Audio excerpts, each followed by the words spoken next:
Good afternoon. Good afternoon. This is Charles Coachman, and this is Bay Area Let's Talk.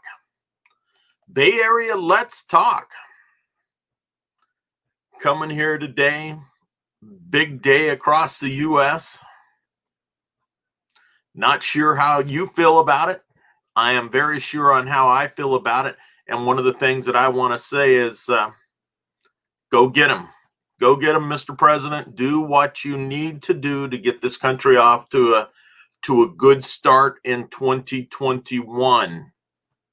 Gonna be talking an awful lot about this and a bit about what today's been like, and then cover a couple of other subjects. There's not a lot of sports news right now that I'm seeing, except for football that's coming up this weekend, so we'll have a chance to catch this. One of the things that I like to do is start out by giving some shout outs, some birthday shout outs. And one of them is for Denise Lageson, who is a realtor in San Mateo and in Santa Clara County, actually throughout the state. But Denise, happy birthday to you. Steve Hansen, who is another realtor, but he's over in the East Bay in Pleasant Hill, Concord, Walnut Creek area. And I know that Steve just celebrated an anniversary of sorts. I believe it's been 24 years since he's been a realtor. So Steve, congratulations to that. And happy birthday. And we both attended College Park High School over in Pleasant Hill. So way to go, Falcons. Anyway, and then the last but not least is my favorite, and that's my nephew, James Eddy Jr. James, I've been there from the start, 1980. 1980. Super Bowl Sunday at about 5 a.m. And will never forget my sister saying, "Charlie, it's a boy." And James, we have been proud of you ever since that moment. So happy birthday, James. Love you, brother. Happy birthday to all three of you. And then if it's your birthday out there, we're either not friends on Facebook or you're just kind of shy about putting your birthday out there. But happy birthday to you. So happy birthday to all of you. Wishing you a wonderful, wonderful day. Go out and get it. Go out and get it. Enjoy. Come back down here a little bit. Let's see what we got. I also like to talk about the team that we use and we are a part of, and that is the Grow Live Academy. Let's see if I can. Been drinking from our cup today, Grow Live Academy. And that is a product of Ken Walls. And if you'd like to learn more about the Grow Live Academy, contact me. Send me an email at bayarealetstalk@gmail.com. I'd be glad to talk with you about it. And then the platform that we are using is StreamYard. StreamYard.com if you'd like to know more about that platform. You can learn about that platform in Grow Live Academy. And then also Hippo Video. That's one of the ways that I keep in touch with my clients these days.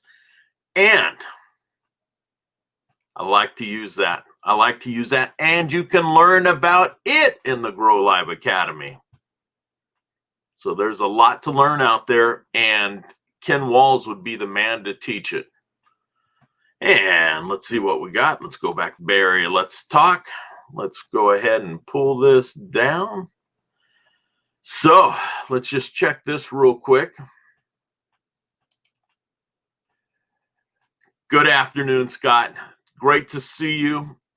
Day is going good. Got some x-rays done this morning. So hopefully we're going to find out what's going on with my back, and we're going to have to go back and have my hip checked out, but doggone. This middle-age stuff, it's sure getting tough. No, but we're having a great day, Scott. Thank you for being here. I certainly appreciate it. Certainly appreciate it. Okay, let's come back down here. Now, today, really what I want to talk about is what's happening, the big events today. So I was actually not at home while this was going on, but apparently Joe Biden was sworn in as the 46th president of the U.S. So Joe Biden took the oath that on January 20th to serve as the 46th president of the United States. Chief Supreme Court Justice John Roberts administered the oath. Vice President Kamala Harris was sworn in shortly before Biden. Biden's inauguration took place amid unprecedented. I am reading directly from an article by Ivan. Holy smokes, I don't think I'd say that last name. Penchakov, or something close to that. But Ivan, this is your article. The president delivered an inaugural address standing before virtually an empty National Mall due to security concerns stemming from the breach of the U.S. Capitol a couple of weeks before. Instead of the customary crowd, organizer planted thousands of American flags. Biden, 78, succeeds President Donald Trump, who skipped the ceremony. Vice President Mike Pence attended the ceremony alongside Presidents Barack Obama, George W. Bush, and Bill Clinton. Biden touched on several subjects, which I did not listen to. We'll press forward with speed and urgency, for we have much to do in this winter of peril and significant possibilities, much to repair, much to restore, much to heal, much to build, much to gain, Biden said.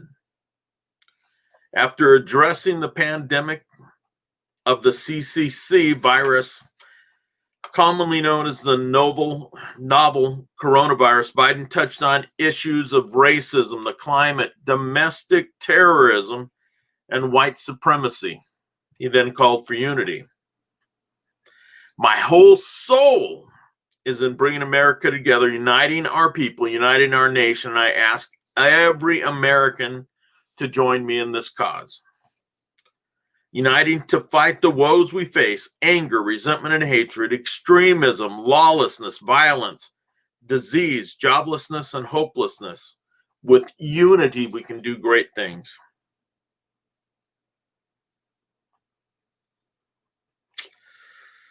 Biden, who campaigned on undoing much of Trump's legacy, was expected to sign at least nearly 24 executive actions later today, including an order to stop the construction of Trump's signature border wall, rejoining the Paris Climate Agreement, and canceling the travel ban put in place to protect the nation from radical Islamic terrorism. Biden was accompanied by his wife, Jill Biden, descending the steps to the balcony just over 40 minutes prior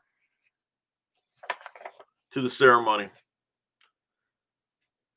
Amy Klobuchar, senator from Minnesota, and Senator Roy Blunt from Missouri delivered opening speeches. Lawmakers from both chambers of Congress and the Supreme Court justices attended the ceremony. Pop singer Lady Gaga performed the national anthem. The Democrats will hold a majority of both houses, of both the House and the Senate, during at least the first 2 years of Biden's term. A preview of the president's first action suggests he will take advantage of the Democratic control to enact a list of his priorities. His first legislative request, a CCP virus relief bill, which will mandate a $15 minimum wage, that has been promoted by Senator Bernie Sanders. Biden sent along an immigration proposal to Congress ahead of the inauguration, which would afford legal status to millions of illegal aliens.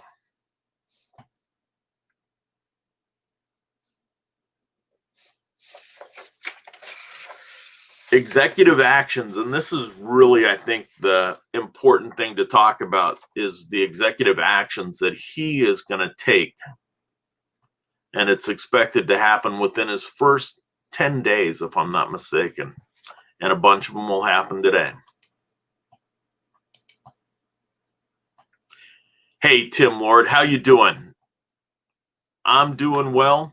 How is your father doing, Tim? That's the important thing. I hope he is doing well. Ahead of the inauguration, let's see, the president was expected to re-engage the WHO, that's the World Health Organization. Trump quit the organization after alleging it helped the Chinese regime cover up the outbreak of CCP virus. The president was also expected to sign a series of executive actions and letters addressing the pandemic and related economic problems. The actions include a mandate for masks to be worn on all federal properties, an order creating the position of COVID-19 response coordinator, the restoration of the National Security Council Directorate for Global Health and Biodefense, as well as a request for federal agencies to extend moratoriums on evictions and foreclosures and the pause of federal student loan payments. So we don't know how long this is going to last, and that's the moratoriums on evictions and foreclosures. Not all companies will have to do that. We got to understand that. And then federal student loan payments.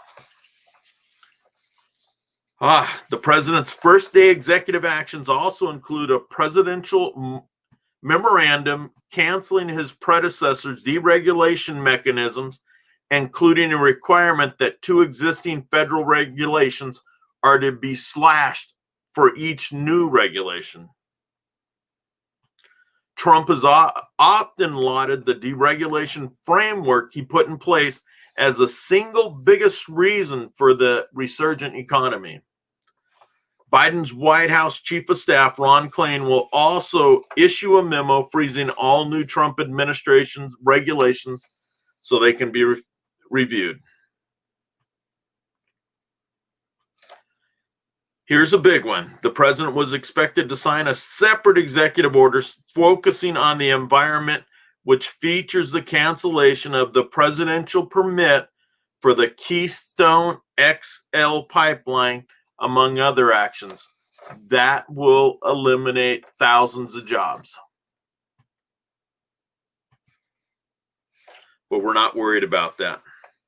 On the cultural front, the first day agenda included the cancellation of Trump's 1776 commission, which sought to counter the negative narratives about the founding of the United States. And we're going to talk more about that. On immigration, Biden was expected to withdraw Trump's order on excluding non-citizens from the census count, to direct the government to preserve deferred action for childhood arrivals,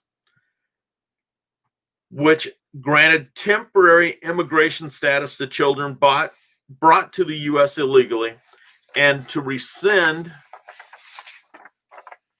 President Trump's mandate to stop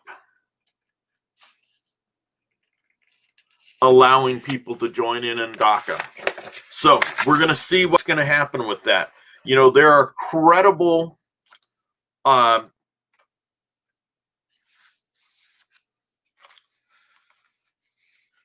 thoughts and counts for illegal citizens, illegal aliens, undocumented citizens in the U.S. right now. And there have been a couple of major colleges. We are looking at totals of about 11 million people that are said to be in the U.S. That is the number that everyone quotes. But these big colleges actually believe there's somewhere between 20 to 30 million people here illegally. Are we going to allow everyone to just get an opportunity to gain legal status in the US? So that's going to be a big one. That's going to be a big one, and we'll have to see how that turns out, and we will work through it. There is no doubt that we will work through this. President Trump left the White House early this morning, gave a farewell speech, and it was a very short one. I will tell you about the future of the country has never been better. I wish the new administration great luck and great success. I think they'll have great success. They have a foundation to do something really spectacular, Trump said before he departed for Florida. Trump told the audience, you are going to see incredible numbers coming in, referring to the U.S. economy, if President-elect Joe Biden leaves his policies untouched. Trump also promised supporters we will be back in some form and listed more of his accomplishments while in office before flying off to Florida. Meanwhile, today, Vice President Mike Pence and other GOP members were not there to see Trump depart. Shortly after Trump finished his remarks, Biden left the presidential guest house in Washington on his way to church, where he was joined by Senate Majority Leader Mitch McConnell and House GOP Leader Kevin McCarthy. Meanwhile, 17 House GOP representatives sent a letter to Biden promising to work with his administration. We firmly believe that what unites us as Americans is far greater than anything that may ever divide us. In that spirit, we hope we can rise above the partisan fray to negotiate meaningful change for Americans across the nation and maintain the United States standing as the best country in the world. I hope that we see that. I hope that we see people looking to work together for the better of our nation, for the betterment of the USA. We have to put the world on the back burner and concentrate on taking care of the USA. My point of view. And I'm doing this, I guess it's fair to say that. We have to do that, though. We've got to make sure that we're working together. We have to hang tough if we don't believe the things that are up, bills that are looking to be passed, are good for the U.S. We got to fight back on those. But hopefully, we can get some things done. Hopefully, it is not another 4 years of stalled bills, nothing getting done legislatively except spending money. Let's make sure that we do the right things. Now, there are a lot of things and a lot of money that's going to go out immediately. We're talking another couple $1 trillion, maybe up to $4 trillion. That just means the printing presses are going to be spinning away. So we're going to have to see how that's going to work out and what it does to our economy, because we're also going to have less money coming in. I don't know how long it will take for the XL pipeline to be shut down, but that's going to hurt. Not only will people be losing jobs, but oil and gas prices will start to rise in the U.S. We will not be an exporter. We will not be a net gain exporter by shutting that down and by shutting down fracking and by looking at coal mines and see what's going to happen there. We're going to have to really take a look, and we're going to have to watch what's going on. But one of the things that President Biden said that he was going to do was cancel the Trump 1776 commission that promotes American founding values.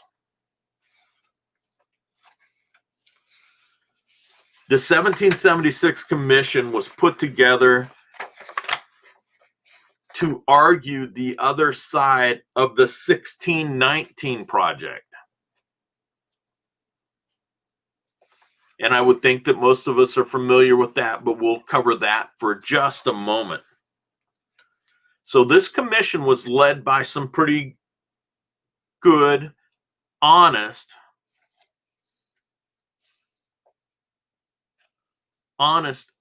members of this commission. They're excellent. Larry Arnn, Victor David Hanson, Charles Kessler released its first report this Monday. The report calls for a national renewal of education to teach future U.S. citizens the founding principles enshrined in the Declaration of Independence, the Constitution, and identified historical and modern challenges to those key principles. Neither America nor any other nation has perfectly lived up to the universal truths of equality, liberty, justice, and government by consent, the report reads. But no nation before America has ever dared state those truths as the formal basis for its politics, and none has strived harder or done more to achieve them.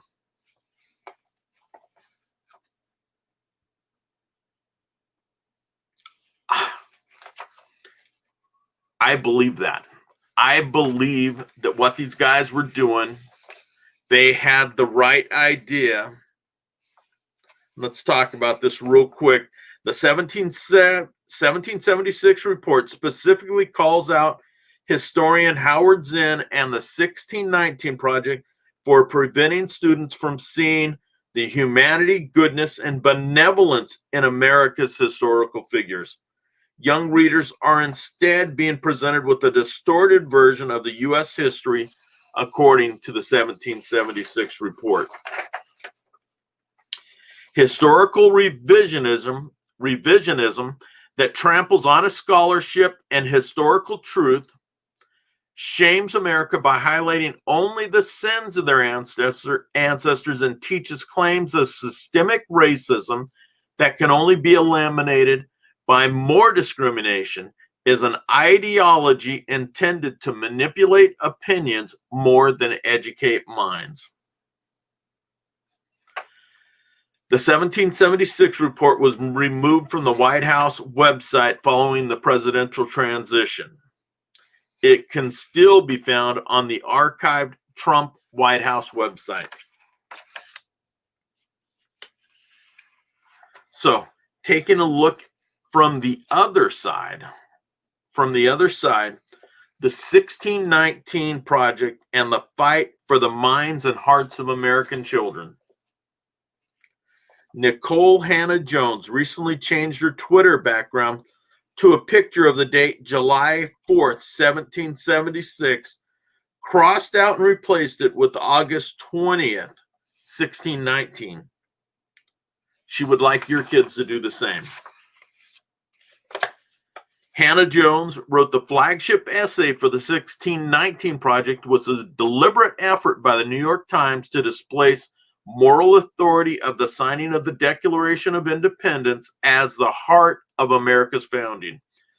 The project supporters want Americans in the future to consider the advent of slavery in America as our true founding.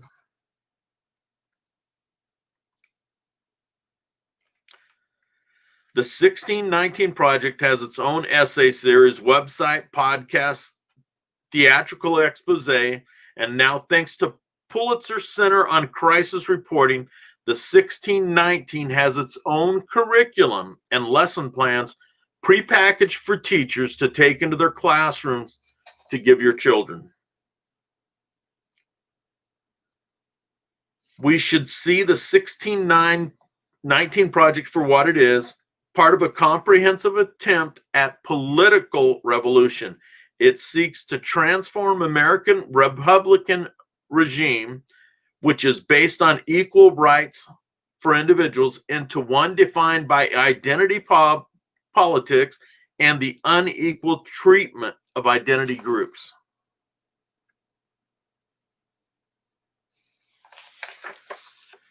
We are going to have to take a good look at these things.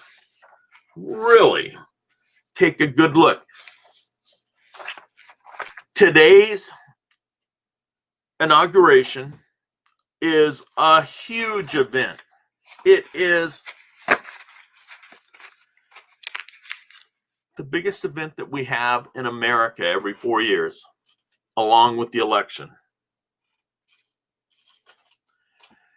But when we have people that are out there trying to take a look and do revisionist history, that is wrong for our nation and difficult to believe that our children will have to go through this, or in our case, grandchildren, possibly, maybe sometime. But this is wrong. This is wrong. This is a political movement versus actual history. Has America made mistakes? Has America made huge mistakes? Yes. But the U.S. was not founded on slavery. Slavery was part of the world. The United States did not invent slavery. It was imported into the United States.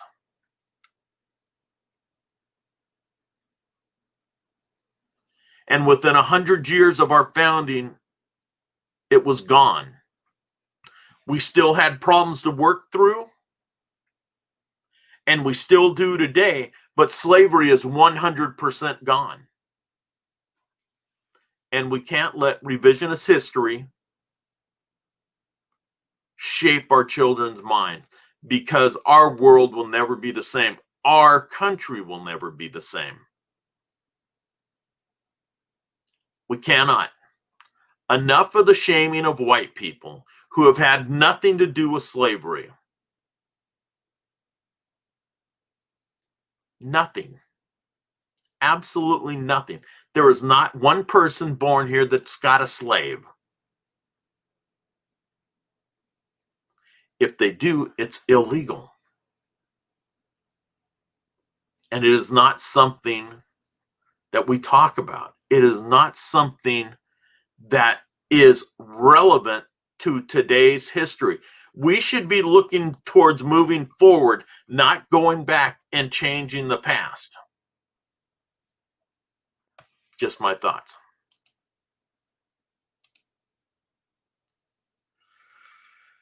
Well, I'm shaking my head, Scott. And I think there's going to be a lot of head shaking. My wife was a school teacher, and there is a lot of things that are going on, and our children are our children's children, if we're lucky enough to have grandchildren, are going to feel this.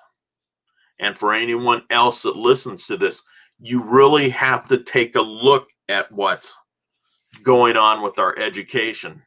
And I think it's going to get more difficult for the future. Now, for something completely different, finishing up with rock and roll. On this day in 1945, singer-guitarist Eric Stewart of the 70s pop group 10cc was born. In 1952, Paul Stanley, the guitarist with Kiss, was born. He was born with the name Stanley Harvey Eisen. little bit different. KWK, a radio station in St. Louis, wraps up their record breaking. This was on this date in 1958. The station manager in a St. Louis radio station decided that there should not be rock music. And so every song that was played, he told the DJ, as soon as that song's over, you break the record. So it was a record-breaking day in 1958 in St. Louis. 1964, Meet the Beatles was released in the United States. 1965, Alan Freed, the disc jockey who coined the phrase rock and roll, passed away on this date. Passed away on this date. There were no other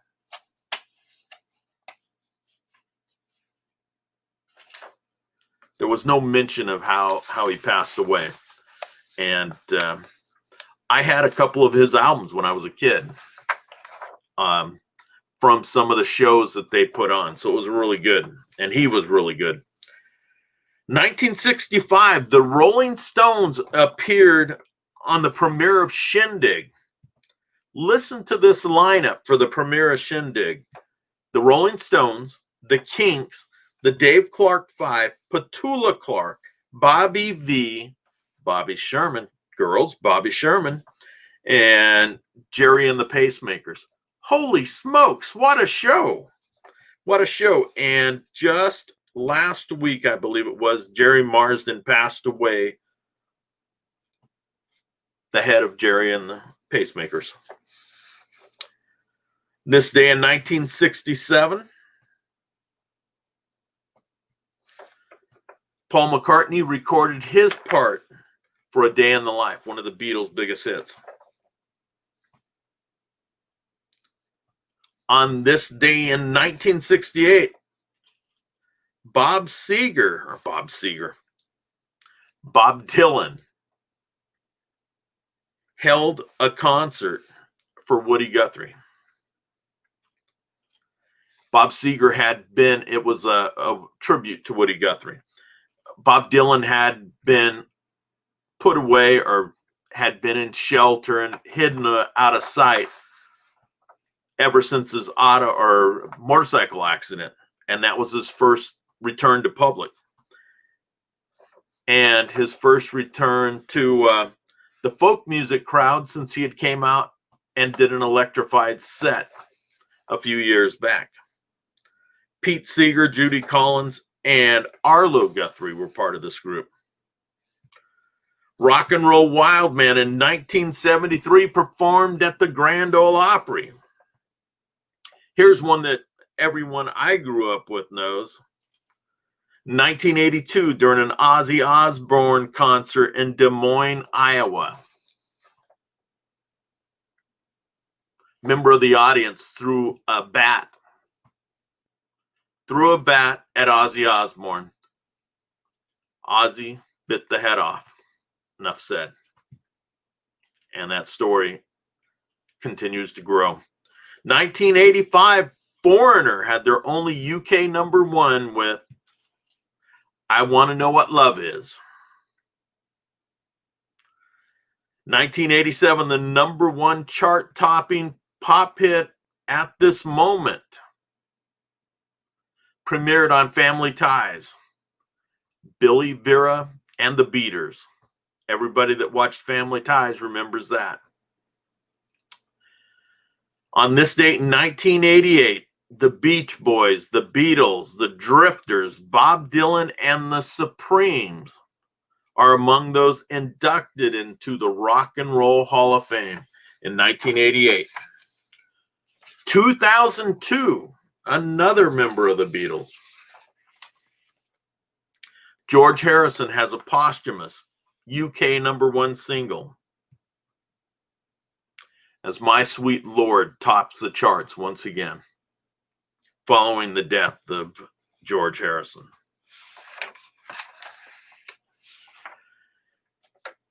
In 2012, Etta James passes away. If you know nothing else about Etta James, you have heard the song At Last. She passed away of leukemia at the age of 73.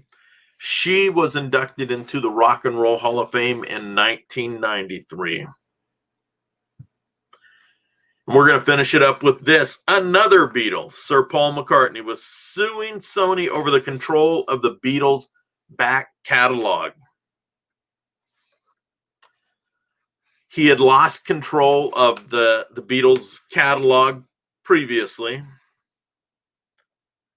where Michael Jackson had outbid it for him. And then when Michael Jackson passed away, his estate was in shambles, and the estate sold it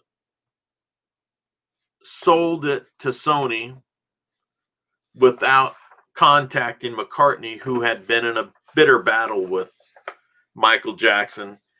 And I believe that Paul McCartney now has the back catalog, which is where it should be. It should actually be split up amongst the Beatles and their living family members. But obviously, mostly it was McCartney's. But I would say if George Harrison, Ringo Starr, or John Lennon's family, if they had anything there to do with it, maybe that gets split up. But of course, it's a legal entanglement, but at least it's back with one of the Beatles. Anyway, that is what we have for today. I wish everyone a great day, great evening. Moment of seriousness here. I am going to be praying for the new president and for his administration to do the best that they can for the U.S. Not to push us too far to the left, not to have everything shut down by the right, but to find a good middle of the road where we can do things and advance our country. This doesn't have to be 4 years of war against each other. Praying for this new administration and for the U.S. And God bless the USA. I hope everyone has a great evening. Look forward to seeing you tomorrow, and we will get back to local stories, unless something outrageous happens already. Local stories, and soon we are going to be having people to interview that have local insights and businesses, because we want to promote local businesses, because small businesses have really been hurt. But thank you for being here, and if you'd share this out, I'd certainly appreciate it. Take one last look. Scott, you have a great evening. You have a great evening. I'm going to finish up with this, and then I'm taking the day off. Have a wonderful evening. Look forward to seeing you again tomorrow. God bless. Bye.